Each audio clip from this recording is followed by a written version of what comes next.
Hello everyone, welcome to my channel Maradani ముచ్చట్లు. ఈరోజు recipe వచ్చేసి హెల్దీ రాగిపిండి చపాతీ అనమాట. ఇది చాలా టేస్ట్గా ఉంటుంది, అలాగే చేయడం కూడాను చాలా ఈజీ అనమాట. ఇలాంటి రాగిపిండి చపాతీని మనం పిల్లలకు పెట్టినా సరే చాలా చాలా మంచిది. రాగిపిండి పిల్లలు బాగా ఇష్టపడారనమాట. అలాంటి వాళ్ళకి నేను చెప్పినట్లు చపాతీ చేసి పెట్టండి, ఇష్టంగా తినేస్తారనమాట. అంత బాగుంటుంది. ఈ రాగిపిండి చపాతీని ఎలా చేయాలో లేట్ చేయకుండా వీడియోలోకి అయితే వెళ్ళిపోదాము. ముందుగా ఈ చపాతీ చేయడానికి ఒక గిన్నె తీసుకొని ఆ గిన్నెలో మన ఇంట్లో ఉండే ఏ కప్పు అయినా ఒక కప్పుతో రాగి పిండి తీసుకోండి. అలాగే అదే కప్పుతో గోధుమ పిండి వేసుకోండి. అలాగే రుచికి సరిపడా ఉప్పు, కొద్దిగా బటర్ వేయండి. బటర్ వేసుకుంటే టేస్ట్ ఇంకా బాగుంటుంది. ఒకవేళ ఇష్టం లేకపోతే స్కిప్ చేయొచ్చు. బటర్ లేకపోతే ఆయిల్ కూడా వేసుకోవచ్చు అనమాట. ఇలాగా బటర్ అంతా కూడాను పిండికి బాగా పట్టించండి. ఇలా పట్టించిన తర్వాత ఇందులో వాటర్ వేసుకోవాలి కదా, ఆ వాటర్ అయితేను బాగా మరిగించుకోవాలన్నమాట. వేడిగా ఉండాలన్నమాట. వేడి నీళ్ళు వేసుకుంటే చపాతీలు చాలా స్మూత్గా వస్తాయి. ఇలాగా కొంచెం కొంచెం వేసుకోండి, ఒకేసారి ఎక్కువ కాకుండా. అలాగే చేయి పెట్టి కలపొద్దు, వేడి నీళ్ళు వేస్తున్నాం కదా, అందుకని స్పూన్తోనే కలుపుకోండి. కలుపుకొని ఇది గోరువెచ్చగా ఉంది అన్నప్పుడు మాత్రమే స్పూన్ తీసేయండి. ఒకవేళ బాగా వేడిగా ఉంది, పిండి కన్సిస్టెన్సీ తెలియలేదు అన్నప్పుడు కాసేపు పిండి చల్లగా అయినంత వరకు వెయిట్ చేయాలన్నమాట. వెయిట్ చేసిన తర్వాత మనం చేతితో ఒక తాగగలము అన్నప్పుడు మాత్రమే చేతితోని కలుపుకోండి. ఇలా కలుపుకొని పిండి ఒకవేళ లూజ్గా అయిపోయింది అంటే మాత్రం ఇంకొంచెం రాగి పిండి వేసుకోండి. లేదనుకోండి టైట్గా ఉందంటే కొంచెం నీళ్ళని అడ్జస్ట్ చేసుకోండి. ఇలాగా పిండిని కలిపేటప్పుడు ఒక 5 నిమిషాల వరకు చేత్తోనే మసాజ్ చేస్తే చపాతీలు చాలా స్మూత్గా వస్తాయి.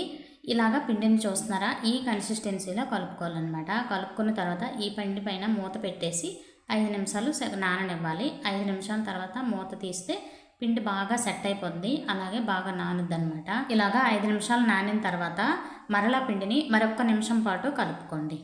ఇలాగా కలుపుకొని చేసామనుకోండి చపాతీలు చాలా చాలా స్మూత్గా వస్తాయి. ఇలా కలుపుకున్న తర్వాత చపాతీకి తగ్గట్టు పిండిని తీసుకోవాలన్నమాట. చూస్తున్నారా, నేను వీడియోలో చూపించినట్లు ఈ సైజులో ఉండలుగా చేసుకోండి. ఇలాగా పిండి అంతటినీ కూడాను ఈక్వల్ పార్ట్స్ లాగా డివైడ్ చేసుకొని రెడీగా పక్కన ఉంచండి. ఇప్పుడు చపాతీ పీట పైన పిండిని వేసేసి ఒక్కొక్క పిండి ముద్దను తీసుకొని మనం చపాతీని ఎలా చేసుకుంటామో అలాగే చేసుకోండి.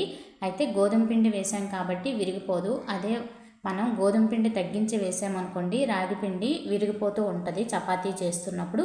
అలాగే వేడి నీళ్ళు వేయకపోయినా సరే విరిగిపోతూ ఉంటుంది అనమాట. ఇలాగా చపాతీని చేసుకొని థిక్నెస్ చూస్తున్నారా, ఇలా ఉండాలన్నమాట. ఇలాగా ఈ మందంలో అన్నింటినీ కూడా చేసుకుని రెడీగా ఉంచుకోండి. ఇప్పుడు స్టవ్ పైన పెనాన్ని పెట్టుకోండి.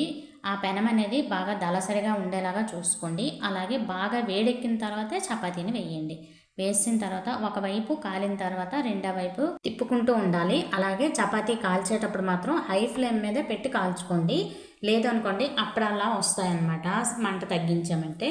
ఇలాగా వేగిపోయిన తర్వాత చపాతీని తీసేయండి. చూస్తున్నారా చపాతీ ఎంత బాగా వేగిందో. అలాగే ముందు వేయించిన చపాతీల్లో అసలు ఆయిల్ ఏమి వేయకుండానే వేయించాము. ఇప్పుడు ఆయిల్ వేసుకోవాలంటే చపాతీ ఒకవైపు కాలిన తర్వాత ఆయిల్ వేసుకుని రెండో వైపు తిప్పుకుంటూ కాల్చుకోవాలన్నమాట. చూస్తున్నారా ఎంత బాగా పొంగుతున్నాయో.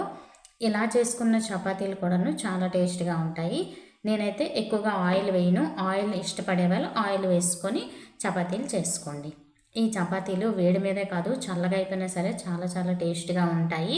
అలాగే ఈ చపాతీలు కూడాను చాలా స్మూత్గా ఉన్నాయి. చూస్తున్నారా, చూస్తుంటేనే తెలుస్తుంది కదా. ఈ చపాతీలని ఏ కర్రీతో తిన్నా చాలా బాగుంటాయి అన్నమాట. ఈవెన్ నాన్ వెజ్ వెజ్ ఏదైనా సరే చాలా బాగుంటుంది. నేనైతే పన్నీరు పొటాటో కర్రీతో తింటున్నాను, చాలా చాలా బాగున్నాయి. ఇంకెందుకు ఆలస్యం, మీరు కూడా ట్రై చేస్తారా? ట్రై చేసి మీరు మీ పిల్లలు తిని మీకు ఎలా వచ్చింది, ఎలా నచ్చాయా లేదా అనేది కామెంట్లో కామెంట్ చేయండి. కొత్తగా ఛానల్ ఎవరైనా చూస్తున్నట్లయితే ప్లీజ్ సబ్స్క్రైబ్ చేసుకుని ఒక లైక్ చేయండి. మన యూట్యూబ్ ఫ్యామిలీ మెంబర్స్ అయితే నన్ను సపోర్ట్ చేస్తూ ఉండండి. అలాగే ఈ రెసిపీ కనుక నచ్చినట్లయితే మీ ఫ్రెండ్స్కి రిలేటివ్స్కి షేర్ చేయడం మాత్రం మర్చిపోవద్దు.